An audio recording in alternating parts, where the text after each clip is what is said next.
You're watching Women of Strength TV with a purpose-driven woman who has a yearning deep in her soul to serve the world. Presented to you by Ange Wilcock, creator of Evolutionary Model of Well-Being, Mindfulness-Based Storytelling, and the Raw Woman Project, a businesswoman on a mission for every human on the earth to feel enough.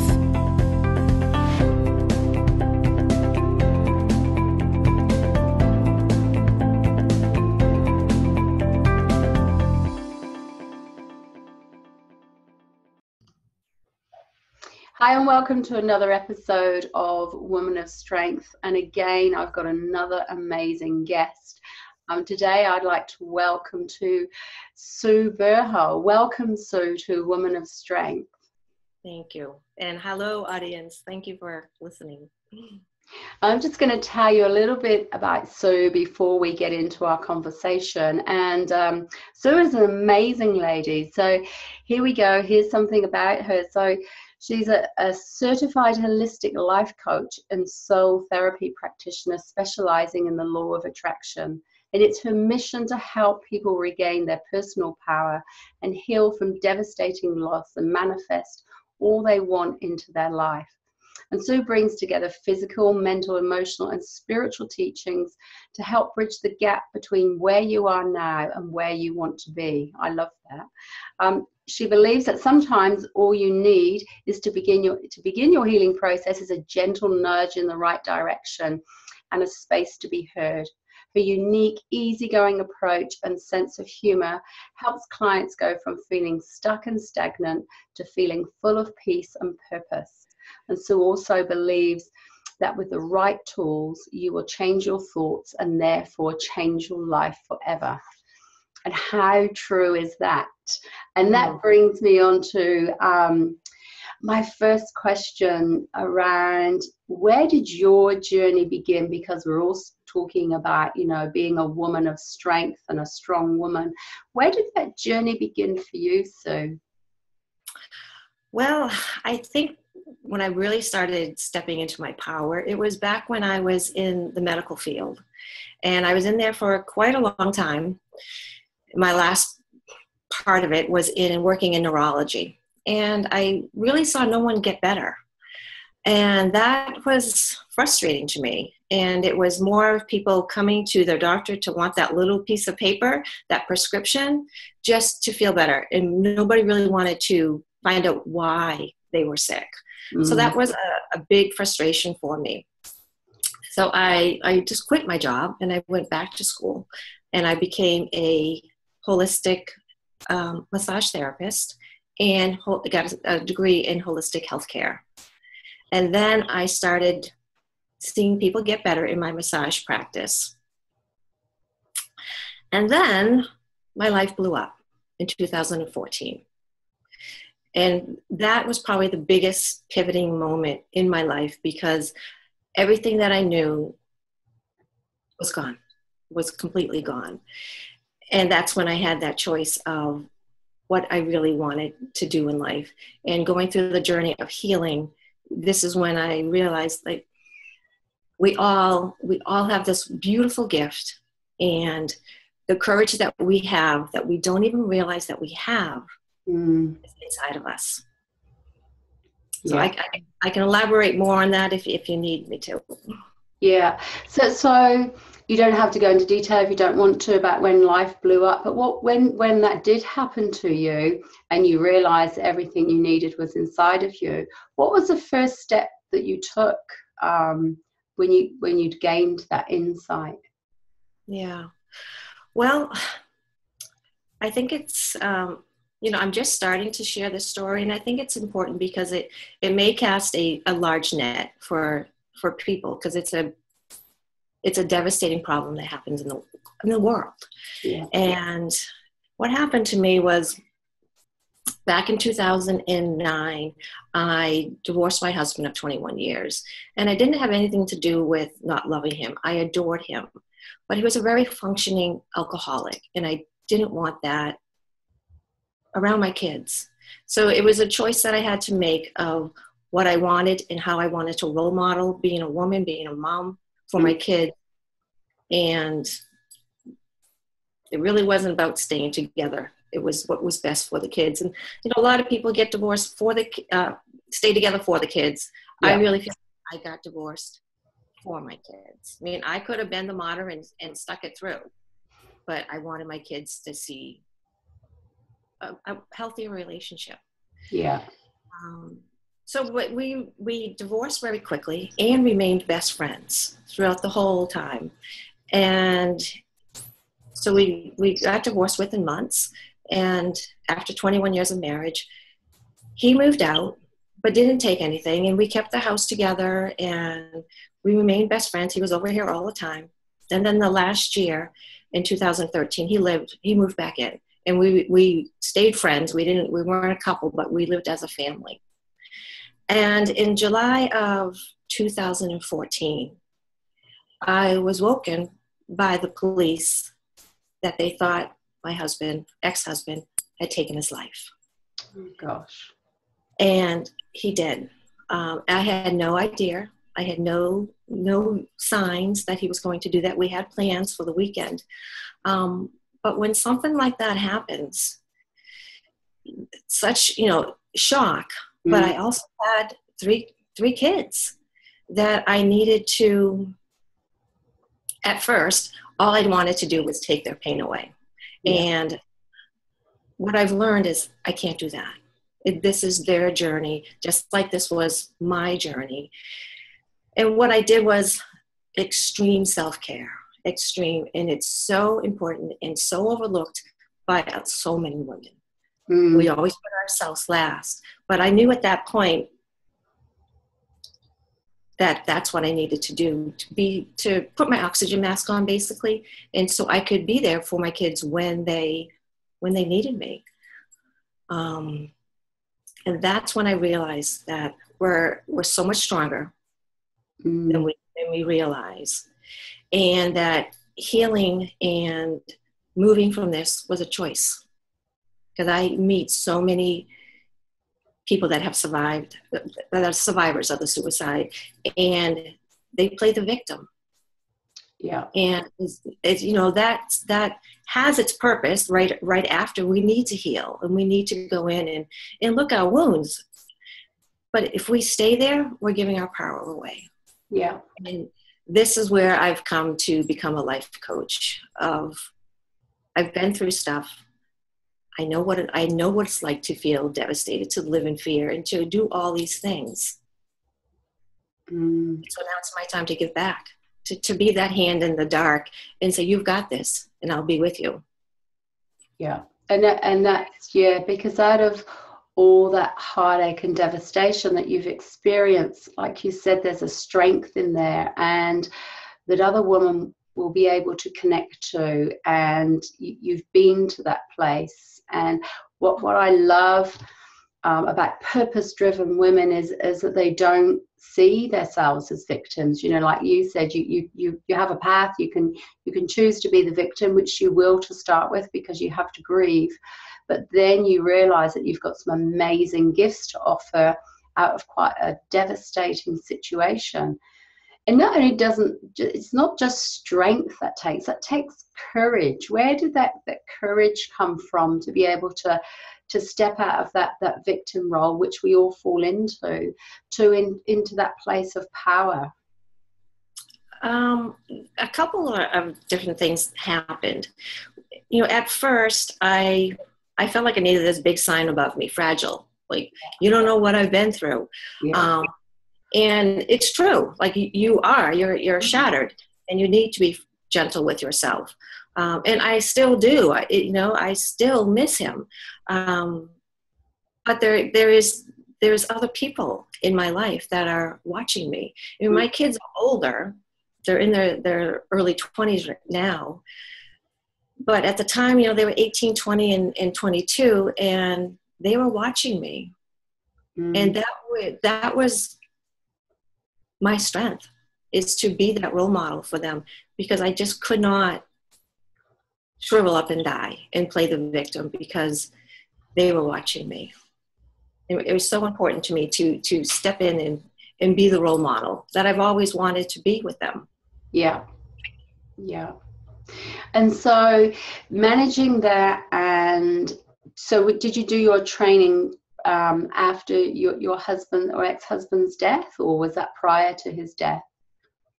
Well, it's the law of attraction I've been doing for probably 8 years or so. Yeah. And I remember one night, I was alone. Because our youngest was going off to college. So I had, and I don't know a better word, but I had the luxury of being alone, grieving by myself, which really allowed me to do it the way I needed to. And I didn't have to be monitored or worried that my kids were going to hear me scream or cry or any of that. And, you know, in hindsight, these are the blessings. There's many, many blessings. And that was one of them, that I could grieve the way I wanted to. But there was one night in particular that knowing the law of attraction and knowing that the energy I put out is going to be matched, it's going to come back to me. I was thinking, like, if I don't start shifting in the smallest way, I'm going to stay here.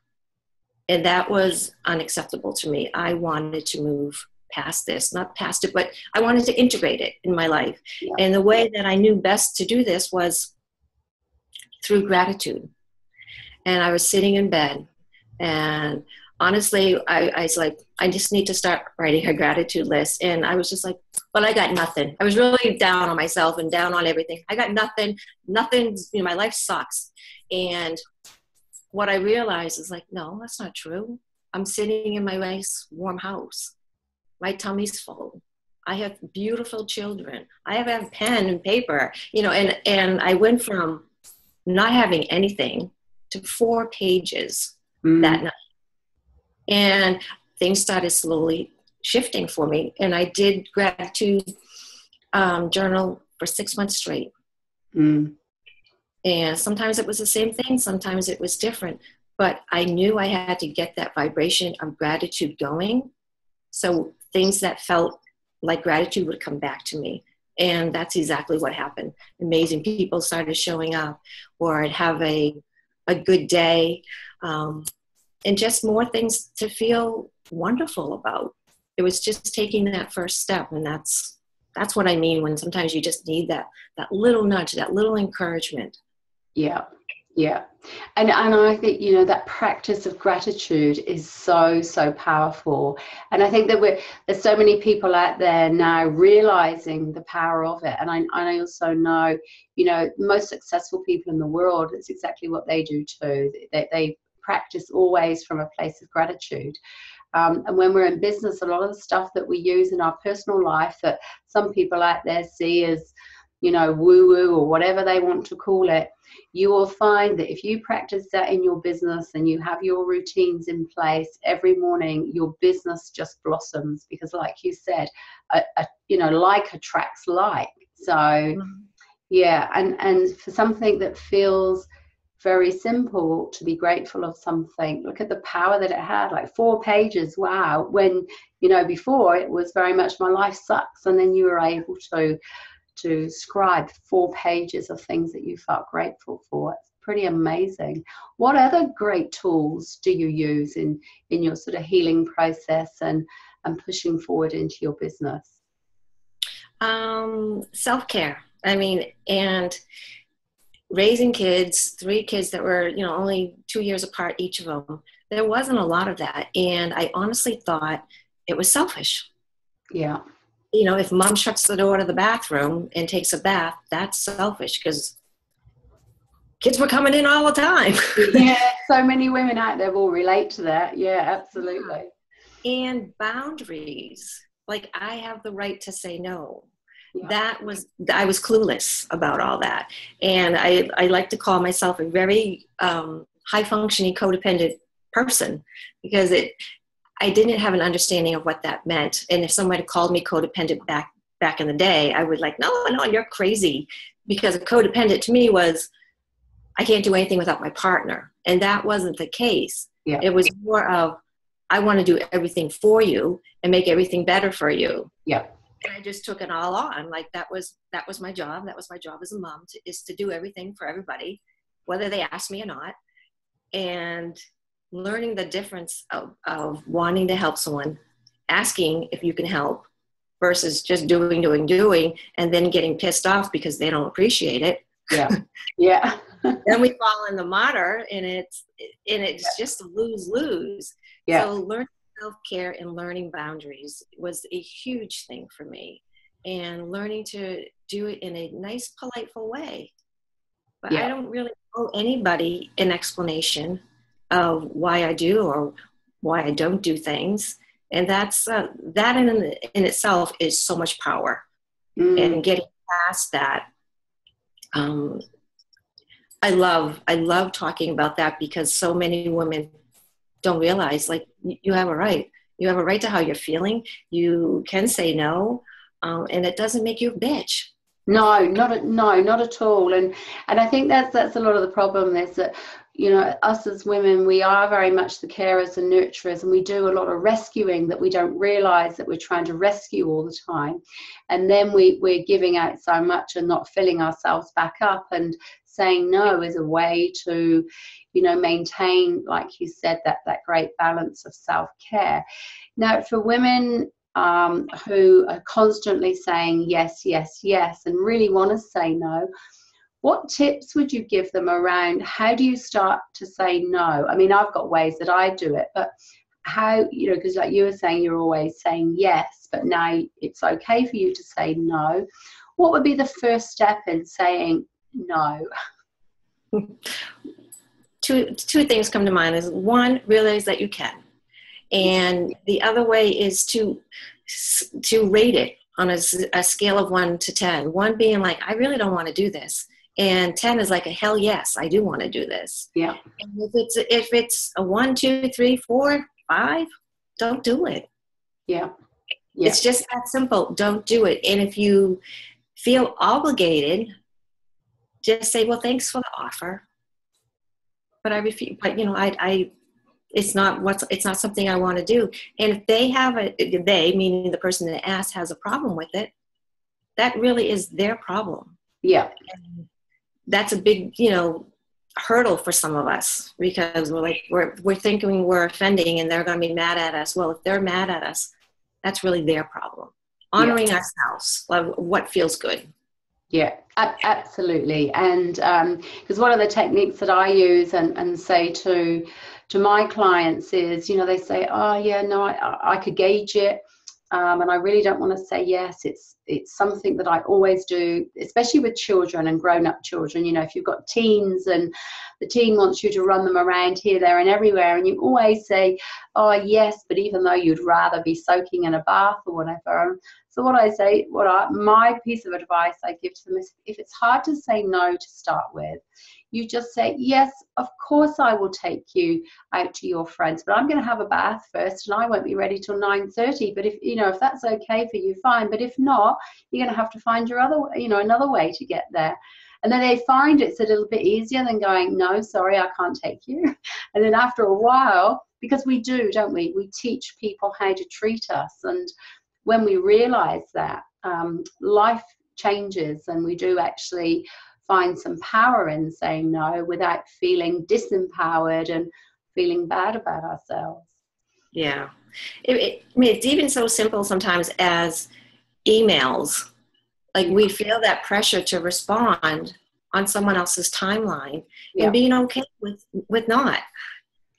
Yeah, definitely, because we live in a society now, don't we, what with social media and phones with us all the time, that people think that we are available 24/7. And anyway, I find that myself, I try and switch off. I tend to try and find to have an 8 to 5 day, and I'll see an email ping come up at like 6, 7:30, and because we when we work internationally, we work across so many time zones. It's like, wow, this is my evening, but it's someone else's morning, and what do I do? So it is about setting those boundaries, both in your personal life and your business life. So yeah, thank you for reminding us of that, because sometimes we do forget it, and it's key. It's key for, like you said, for our self-care and for our success in both life and business. Yeah. So tell us a little bit more about your business and what you do. I'm really interested. Well, so holistic to me means just like it did in the medical field, I try to figure out why. Like, why is this happening? Why are you giving your power away? Versus of like, well, here's some tricks and tips. Yeah. I'm trying to fix it, but let's look at why you're doing it, because that's where the lasting change is going to happen. And it's sometimes it's just as simple as even looking back into your childhood. I mean, I don't try to go back there because that's more of a therapist role of digging that stuff up in, like, well, you married your dad or whatever, that kind of stuff. But it's helpful to have that awareness. Yeah. Of like, oh yeah, I'm acting just like my mom. Yeah. And right, sometimes I open my mouth and my mom comes out, and it's like, oh. Yeah. I know. Yeah, and you hear it, don't you? You just hear it and you go, oh my goodness, that sounds just like my mum, or that's what my mum would have said to me. Yeah, absolutely. So when you set your business up, can you tell our beautiful women, what were some of the challenges that you encountered? Because we know that when we're really passionate about something that we do, we really want to just go out there and do it and help people. But we also know that there's also challenges along the way, because there'll be lots of things that we encounter that we haven't had to do before. So what were some of your challenges that you encountered? One of the biggest ones I had was boundaries. I have an online calendar. Yeah. And, it was open 7 days a week because I wanted to serve and be available all the time to everyone. Yeah. Yes. Yeah. Yeah. And then I would get someone book in on a Saturday night, and then I'd be a little mad, but not mad at them, mad at me, because I couldn't have the boundaries in place of like, this is when I work, and I hope that you can fix something, get something within that schedule. And if it doesn't, I'm not, I would love to just talk to and see what we can work out for a different schedule. But getting the boundaries in place as far as when I work, when I don't work, because we can work all the time. Yes. And we get burnt out and we get resentful at the business. Yeah, absolutely. And like I said earlier, when we're working internationally as well, we've got to deal with different timelines, haven't we? Or time zones rather. So that can be a challenge in itself. But I mean, definitely. I have a client over in England, and it's the same thing. It's we've got this time difference, and it's being flexible. So having boundaries, but being flexible, but still honoring what feels good. Yeah, absolutely. Yeah, and I get that because I live in New Zealand and I've got English, clients in the UK too. And it's a 12-hour difference. So if it's 5 p.m. for me, which is the end of my day, it's only 5 a.m. for them. So it's like I have to say, okay, so, one day a week I have to work till 8 p.m., which means that I start at, 11 or something like that, 11 a.m. in the morning, and it is trying to accommodate that. And like you, I fell into that trap of I can be everything to everyone. I can do it 8 to 5, and then if someone wants the evening session, I can do that. If someone wants an early morning session, I can do that too. But you learn very, very quickly that you can't. Your body will tell you quite quickly that it's not okay. So, and that brings me on nicely to, going through what you've been through and having that good insight around life as a journey, life is a learning process. Has that affected your physical health in any way? I hear a lot of women who will talk about, before they really stepped into that power of themselves, that they'd had a lot of physical illnesses or problems. Has that affected you in any way? Well,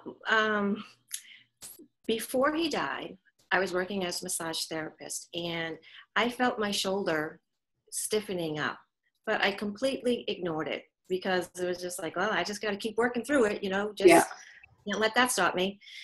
And the shock of his death, my shoulder completely froze. Wow. And metaphysically, that means, if you believe in that stuff, but metaphysically, the weight of the world was on my shoulders. Yeah. And that's what it felt like. Yeah. Yeah. And it was a real condition that I had for 8 months, going to PT 3 times a week to work. But I also realized there was a lot of grief in my shoulder, and just everything, just that big heaviness of it. So it wasn't just getting manipulated and doing the physical therapy. It was releasing, like really understanding, like, this is grief, and this is guilt. This is all these different emotions that I needed to release. And I would just say prayers. I would write and just release these emotions that were stuck in my body. And throughout my whole life since I was a child, I've had a thyroid problem. And when you look at the chakras, that's the thyroid area. Yeah. And I never spoke up for myself. Yeah. Yeah. And now, being more on the naturopath journey and eating organic and doing all these things that I didn't do before, my thyroid is actually, the medication that I'm on is actually going down, because I'm healing this. Yeah. And I'm speaking my truth. Yeah. So there's a lot of correlation between what we manifest in our body with what's going on in our lives. Absolutely. I agree 100%. That's how I live my life. And it's interesting when you talk, about your frozen shoulder, that happened to me as well 2 years ago. And I had to look at what was it that I was carrying. From the medical profession, it was about, oh, you need to have an operation, you need this and you need that, and it'll never heal. And you'll only ever get back 90% of movement. And it was like, no, that's not what it's about. There's something that I'm holding on to. And I healed myself through acupuncture, through release, law of attraction, through meditation and other things. And my shoulder was back 100% within less than 6 months. But if I'd listened to the medical profession and not listened to this that was going on in here, because this is connected to this, and I've got some wonderful books. I don't know what you sort of look at, but I love the one. In fact, it's always on my desk. I don't know if you know this one. That the body is the barometer of the soul. No, I don't know that one. It's an amazing, amazing book. And so whenever I've got anything going on in my body, I know that it's my soul talking to me, because my head is dismissing it. And so the last place that speaks to me is my physical body. And it's amazing. And very much like I said to you before, I've got this husky throat and cough, and a lot of that, the coughing is not getting up what I want to say. And so, and I get that, because there's always some fear around everything that we do. When we step up in life and step up in our business, whatever it might look like, there's always going to be some fear attached to that. And so, something comes up, and I just love it. And I love the fact that you've done that too. And, you've gone through a lot of trauma, and your family have, but you can see all the blessings and the learnings in it. And when we transfer that knowledge and skills and ability into our business and work with our clients around that stuff, I mean, it's so beautiful. It is that, like you said, the holistic approach. Mm-hmm. So if you were to leave one little nugget for amazing women out there who are either got their business already or are thinking about stepping into something that they love to do, that's always been their calling, but have been too scared to do it, what one little nugget of advice would you give them?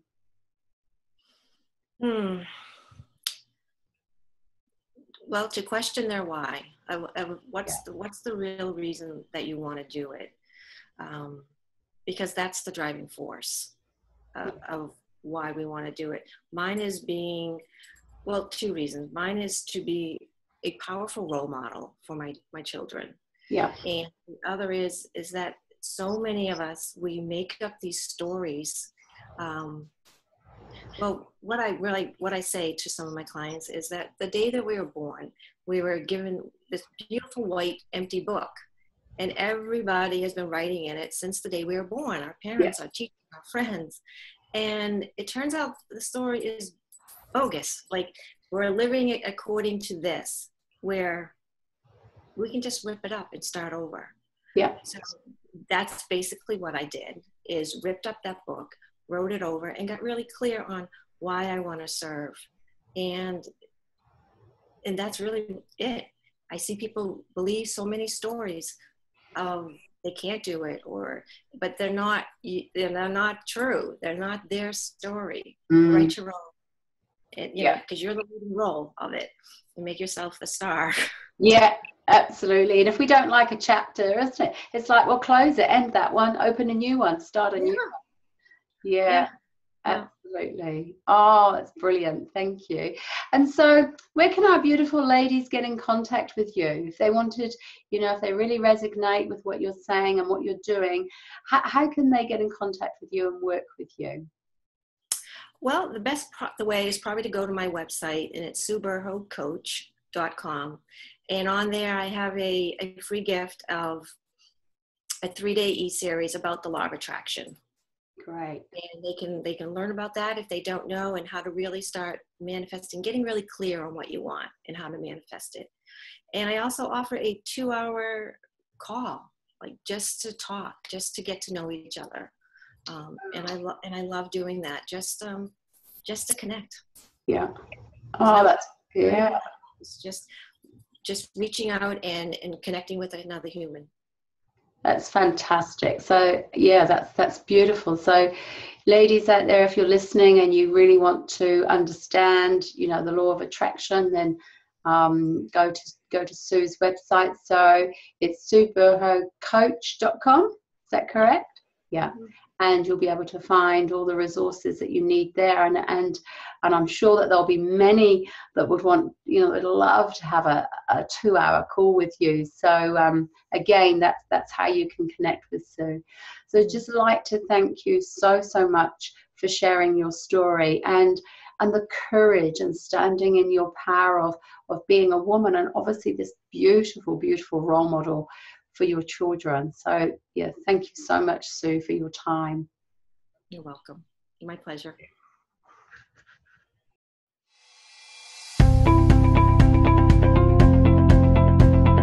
Remain real, authentic, and whole. Be yourself and continue to follow your dreams. Thank you so much for watching, and we'll catch you next time on Woman of Strength TV.